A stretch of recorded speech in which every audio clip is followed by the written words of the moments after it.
The Cafadis project seeks to obtain spatial information about a scene from an innovative perspective and subsequent digital processing. Result is a three-dimensional representation of the images associated with that scene, but with improved optical quality.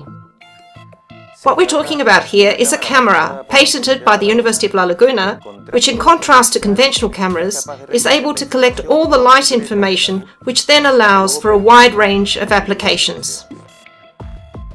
Stereo vision is one of the current three-dimensional ways of capturing and representing a scene. This technique is closest to human vision, though it is not the only kind of vision we find in nature. Insects, in fact, have an array of eyes and are thus capable of multi-stereo vision. Lippmann, in 1908, already proposed comprehensive scene capture with an insect-like optical assembly. But, in addition, we now have the computing power to generate a three-dimensional result in real time. With our camera, we've managed to perform refocusing a posteriori to obtain a completely focused image, a distances map, super resolution, classic stereo 3D, integral 3D, and in the future we'll be able to feed holography. In addition, the camera is able to restore an image that has been degraded through a turbulent medium, like the atmosphere, in which light rays show changes in direction due to alterations in the refractive index of the medium. This capacity, applied to microscopy, the manufacture and use of microscopes, allows us to observe transparent tissues three-dimensionally without having to apply any kind of fluorescence to the sample. It could also be used to take pictures through rain-spattered windows or through a glass containing oil, and so on. Examples of some of the results that we've obtained are the capture of a 3D image through a single lens. In 2007, we were able to refocus, calculate distances, apply super resolution, and represent all that in real time in auto-stereoscopic 3D. Just recently, we've managed refocusing a second faster than any of the Android mobile and tablet devices currently on the market.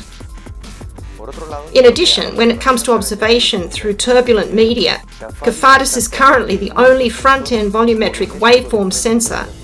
That is, it's a sensor that can work out the atmosphere-induced deflection of the telescope and of the telescope's images.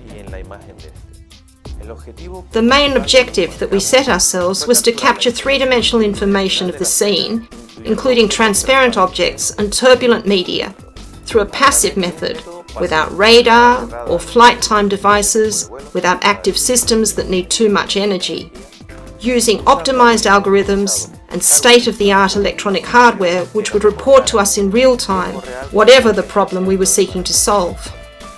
Furthermore, we've built several plenoptic cameras, developing the design further. On the one hand, to include an optical reimager that would turn any conventional two-dimensional camera into a three-dimensional plenoptic camera, and on the other hand, to miniaturize the camera so that it can be used inside mobiles and tablets.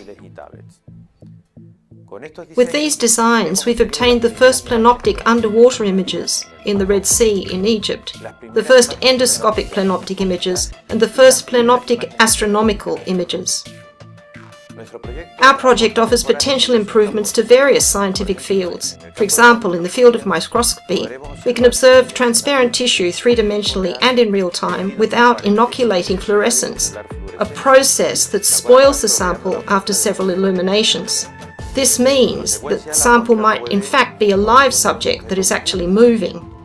In the field of endoscopy, which is the exploration of the cavities and ducts of the human body, it's expected that at very low cost we'll be able to make the bidimensional endoscopic images currently obtained three-dimensional, so that surgeons' final suturing can be ensured, a better view through turbulent media provided, and more accurate diagnoses achieved because of more accurate assessments of sizes and distances during the operation.